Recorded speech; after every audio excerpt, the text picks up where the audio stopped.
So one of the things that I occasionally get people commenting is little jokey things like, oh, you can make a Line 6 Spider sound good, or that sort of thing. And Yamaha just took the THR that I had on loan back.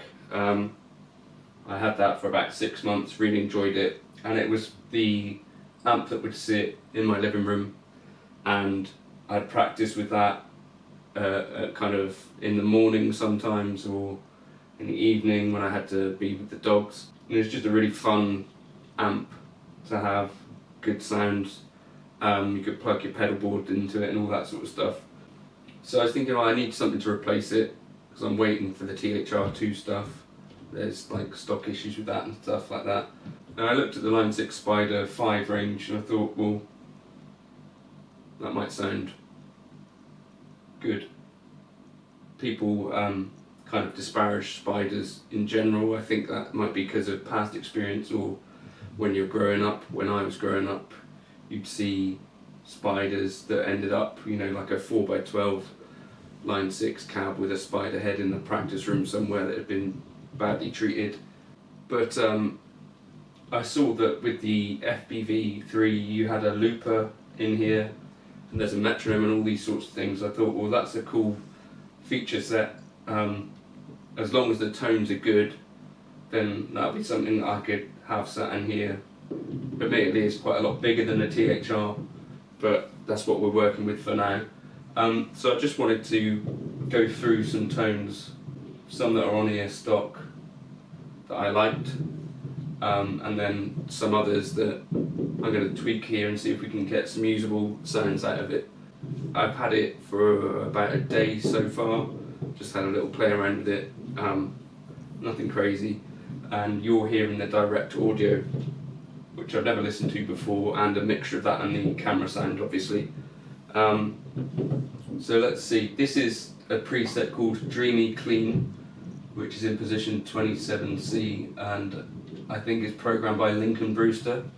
I'm playing a Yamaha Pacifica 112V, just in keeping with the idea of budget stuff. Together this cost me about 130 quid maybe, so really not much money at all. And nice feature, it's got the wireless Line 6 relay. You can use this with this amp, so that was kind of one of the things that attracted me to it. So here's what this sounds like. I haven't tweaked this at all yet.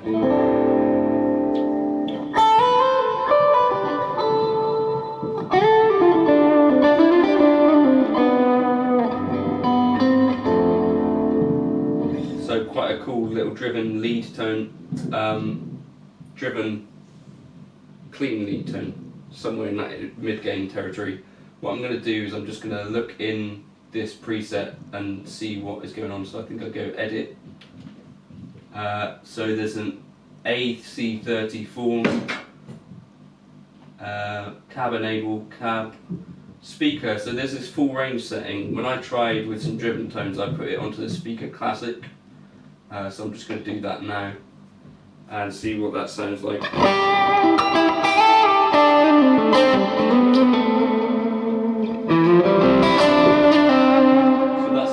Quite a lot of fizz. So what I'm going to do is turn up early reflections, so we get a bit more room sound. And here's what the real problem will be. Presence is at 97%, so I'm going to take that way down and see what happens if we take it down to 50. A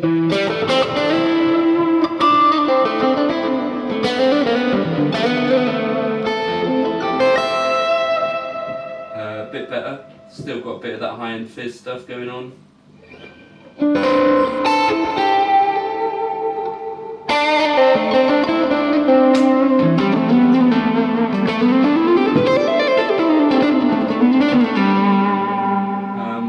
Maybe I'll reduce the treble a bit as well. And that's all the way.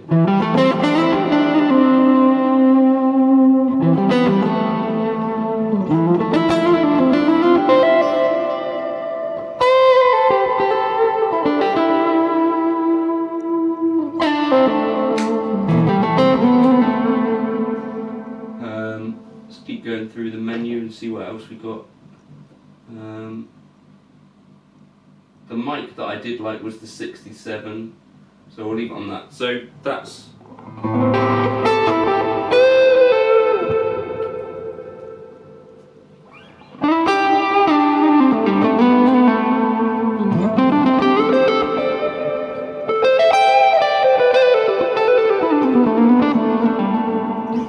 not necessarily my favourite amp sound, but I really like the reverb and delay. I'm going to change the amp and see what we can come up with. I think if I can try and find the black panel, I know on the Pocket Pod that's a sound that I really like, so I'm going to see. I think these are the Pod amps, which is a good thing if you know that you like one on there, so let me try and find it. Let's see what this sounds like first. Very sparkly. Early reflection I'm going to turn up, and the presence again I'm going to turn down a bit. There's also an EQ on board, so that might be an area that I might look if I was going to get really deep into tweaking.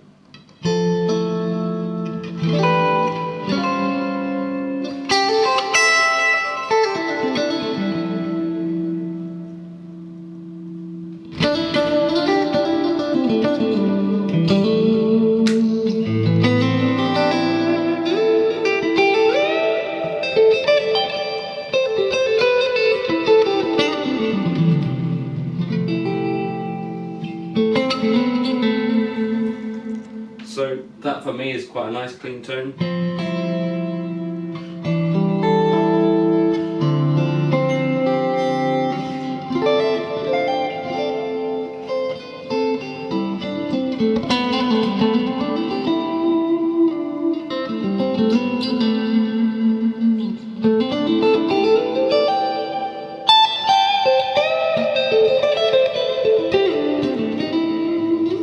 So I'm going to save that for now, so if I just hold in this button I think I can do that, and then hold again.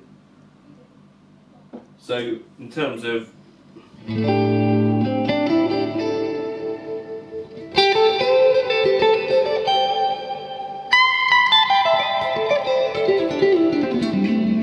getting a clean tone that's going to inspire me to actually pick up the guitar,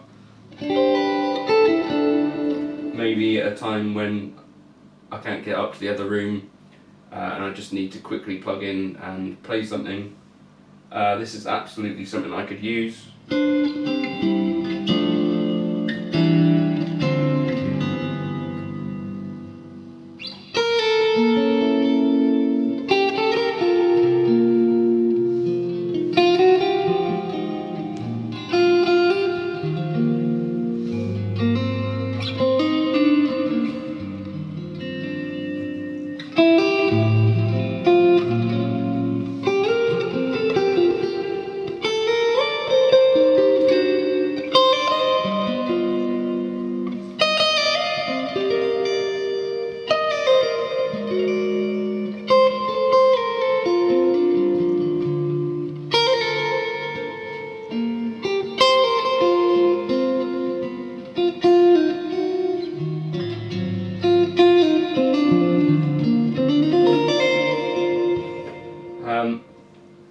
Obviously this is only with a really cheap guitar.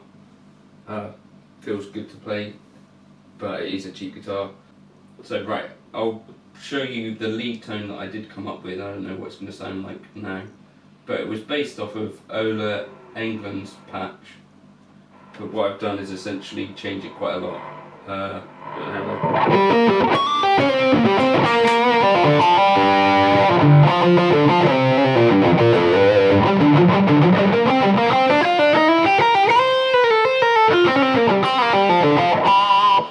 It's got too much gain, and that's coming obvious. I'm turning the drive down to about 10 o'clock.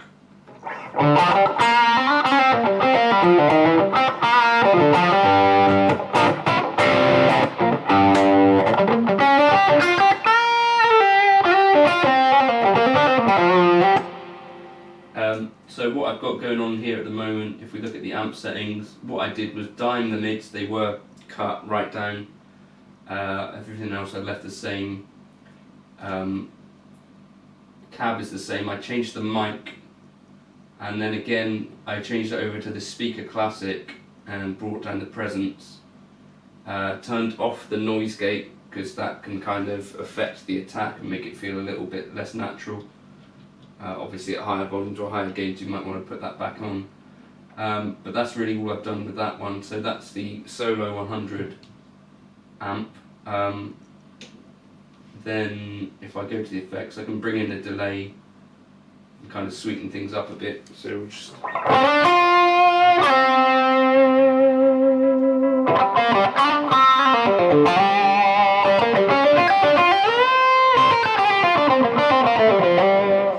think there might be an EQ on it, so I'm going to have a look and see if we can turn that off. So if I go into edit again, enable, I'm going to turn that off.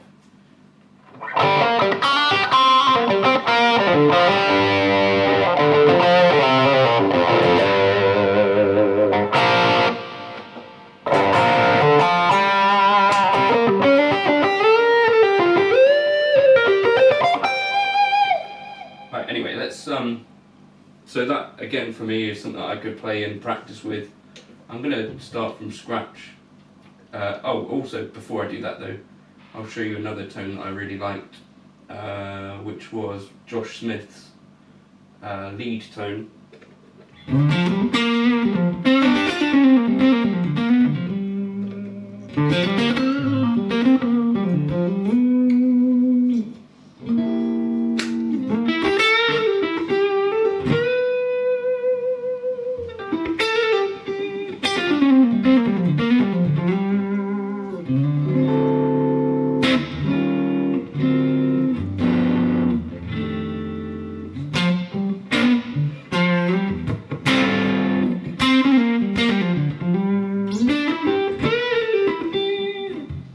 So again, it's got a fuzz on it, I think, quite low gain. But again, even at this low volume, it feels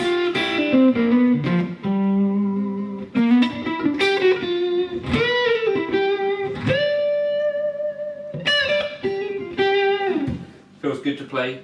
So that was one I really liked. I'm going to go over to the user things and hopefully I can find one completely empty. Right, so we start off with no amp, I guess. Let's look for an amp that I know I like. Blackface Lux, which is now a bit of a problematic name. So amp.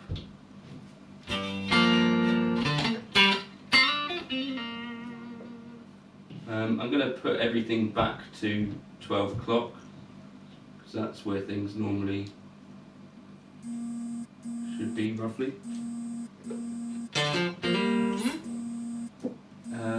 Effects, so I'm going to put on a bit of spring reverb if I can find one.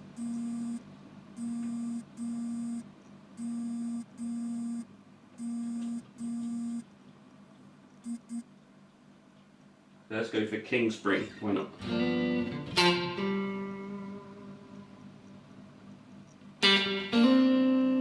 Back to amp, I'm going to turn it up to the max volume.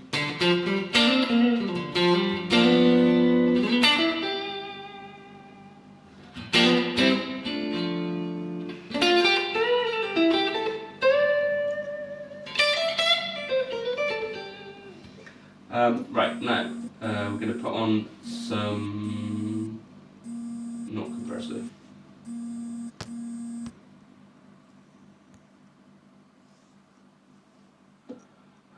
I'm going to put on a distortion of some kind. So, what I know I like is tube screamers, so let's find one. And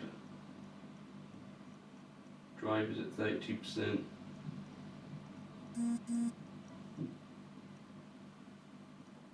Tone I'm going to put to 50%.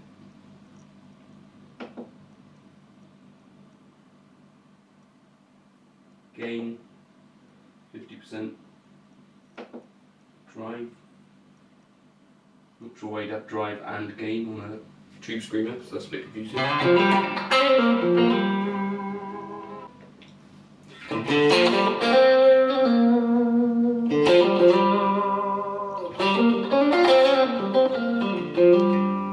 to increase the bass a bit.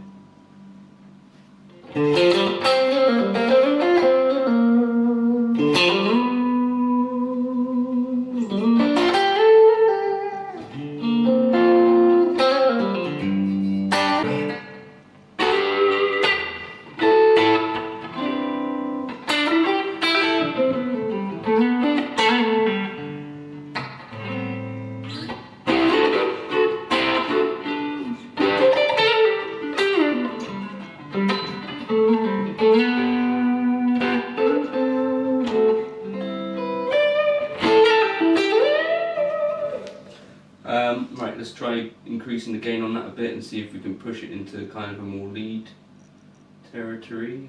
What happens if I just turn that up?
Cool.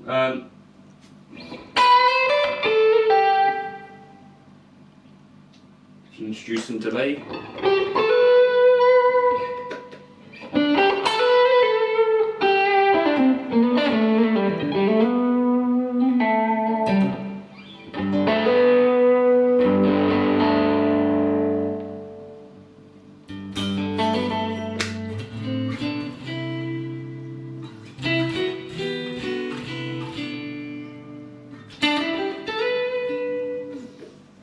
So it's got some cool usable tones in there.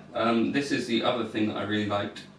If I can just work out how to do it. So if you go to this play mode, this is something that I will be using all the time. It's this hi-hat. So for jazz stuff, when you're practicing, it's kind of good to have something in context. And I'd use that hi-hat as the 2 and a 4. 1, 2, 3, 4.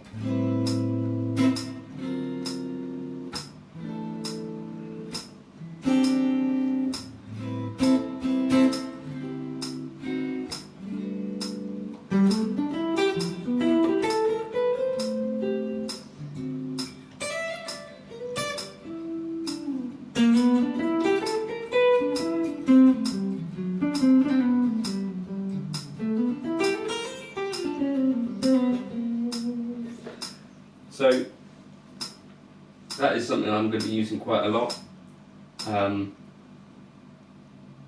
It also has drum beats and you can set other sort of metronome stuff. Those are just some of the reasons that I think it's kind of easy to overlook the Spider 5, but there's no reason why even a serious practicing guitarist can't get some good stuff out of this. I've played with some pedals through it as well, and it seems to take those as you would expect an amp to take them. Obviously it's not going to replace my Mesa Boogie amps or anything, but for something that you've got to sit in a room and practice with, and you don't necessarily need to take loads of other stuff with you, I think it's quite a useful tool, and not really a joke anymore.